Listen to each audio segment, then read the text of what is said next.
Hi, welcome to Elizabeth's Cozy Kitchen. I'm going to be redoing the kale chips real quick because I didn't really like the way the video came out, and I wanted to make sure everyone got it right because it's really one of my favorite recipes. Something that I also like to do, if you notice, this is my little cheat sheet. It's all the recipes that I make most often, and then when I find one I make, I write it in and I'll update it later. And I keep this on my fridge, so I just grab it and I can make my recipes. So here in the blender, I have 1 cup soaked cashews, 2 tablespoons of tahini, 1 tablespoon miso, 3 tablespoons apple cider vinegar, half a cup of water, 2 garlic cloves, 2 dates, cayenne, actually red pepper flakes, so it's out of cayenne, dill, and Italian seasonings. And so I'm just going to blend this.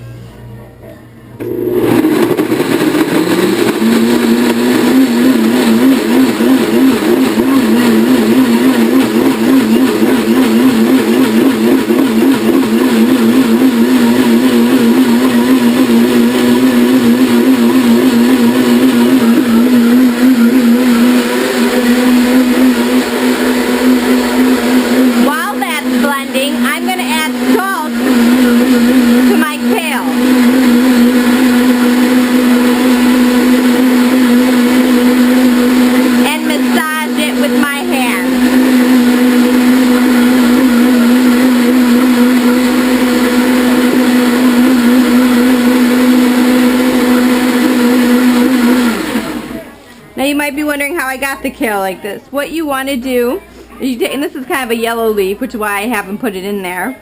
So you want to find nice green color kale. And basically you grab it and strip it. So you have this, and then you have this. I wash this, drain it, and then I have it in a bowl. So all I did was add a little bit of salt, because you notice there's no salt in the dressing, and I massage it into that kale.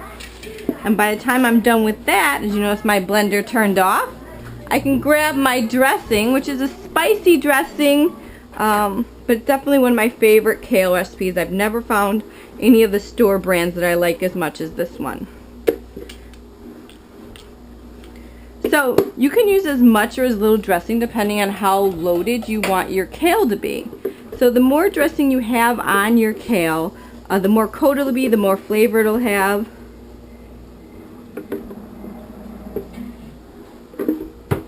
And then I'm going to take my bracelets off for this one. This is going to get nice and messy. Oh, and it's warm from the blender.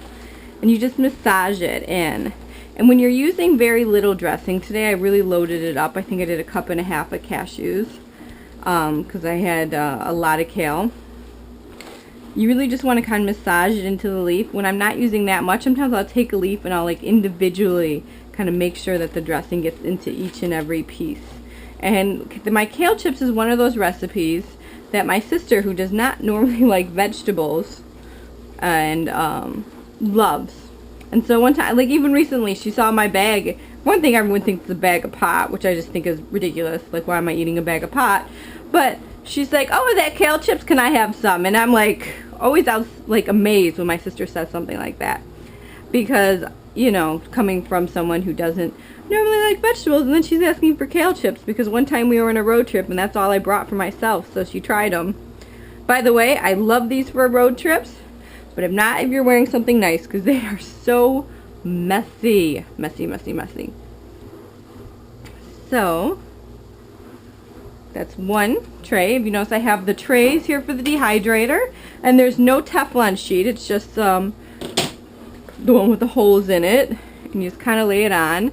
You don't want to be too thick because then those areas won't get fully dehydrated. Now I also want to say that if you let them dehydrate too much, you have to find a nice happy medium.